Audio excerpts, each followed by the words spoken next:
Hey there, failed clones! Me, the Comics Kid 2099, and just like every Saturday, me here to talk about episode of Superman the Animated Series. Today, me tackle the episode Identity Crisis, so if you haven't seen this episode, you do so before me get into plot synopsis. Okay, that's enough Bizarro talk for this video, on to the plot synopsis. We see Superman doing typical Superman-y things like saving a kid who climbed up a tower on a dare, and assisting the police in catching some criminals, and then saving Clark Kent from falling off a cliff. Wait, what? Turns out the guy we thought was Superman in the first few minutes of this episode is actually a clone created by Lex Luthor, but he is slowly degenerating in body and mind. His skin is now chalky white, and his mind is less advanced than it was when everyone thought that he was Superman. This clone, who Lex's assistant Mercy calls Bizarro, goes on an accidental rampage when he tries to fix things in a way that he thinks Superman should, but ends up causing more problems than he realizes. He eventually takes Lois to the lab where he was created, and finally realizes he is not the real Superman when he sees the real Superman saving Lois. He helps Superman save Lois, and stays behind as the lab self-destructs.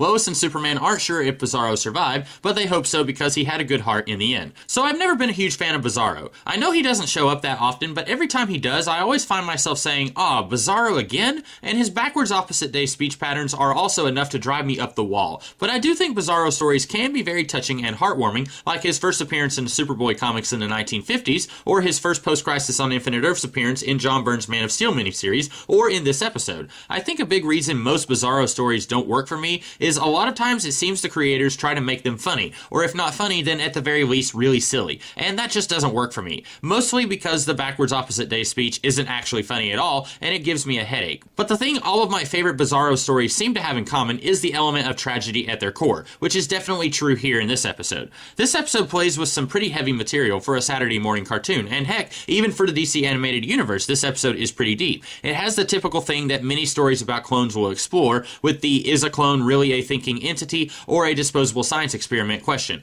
Unfortunately, this episode doesn't get much of a chance to unpack that question, since it's only really introduced in the last 5 minutes or so of the episode. But the rest of the episode follows Bizarro going through a traumatic existential meltdown, and it's handled remarkably well. I really like the fake out at the beginning of the episode. When Bizarro saves the kid, we the audience have no reason to believe that this isn't Superman. His advice to the kid is genuinely sound, and is exactly what Superman would have said in that situation. And when he sees the real Superman, he attacks not out of malice, but because he genuinely is confused and believes the real Superman is a fake. Even when his appearance and mind degenerate to the point where he no longer looks like the real Superman, he still clings to the idea that he really is Superman. This is so elegantly handled, I don't really have words for how well it is done, especially in such a short amount of time. I do wish we had more interactions between Superman and Bizarro, though. We get their first meeting, which quickly turns into a fight, then it's a few scenes of Superman cleaning up after Bizarro attempting to do what he believes Superman would do in a certain situation. And then it's not until the end of the episode when they meet again, and it's another quick fight. At this point in the episode, I wish that Superman would have tried a little bit of empathy. "Hey man, I know you must be going through a really tough time right now, maybe I can help you," instead of instantly resorting to punching. I know,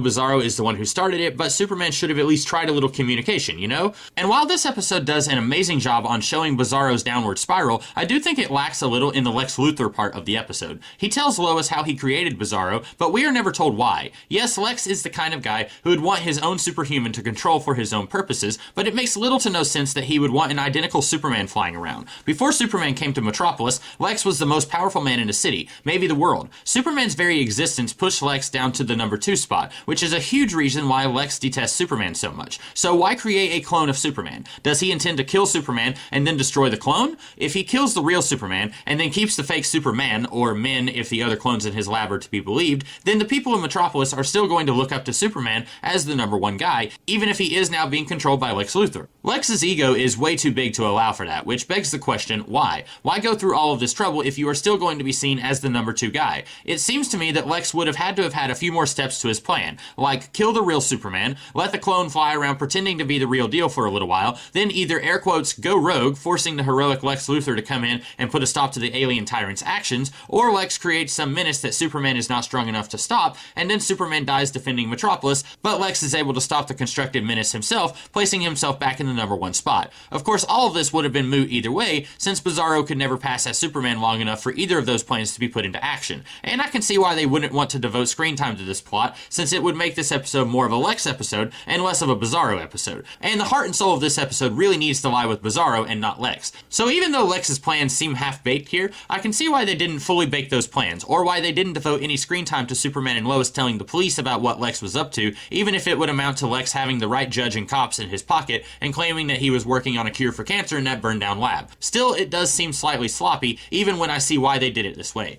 In any case, I like this episode quite a bit more than I thought I would, considering how Bizarro-centric it is. I hope you guys liked this episode and this review, and if you did, be sure to like, share, comment, and subscribe, and I will be back next week with some more reviews. In the meantime, you guys have a great rest of the day. Catch you later.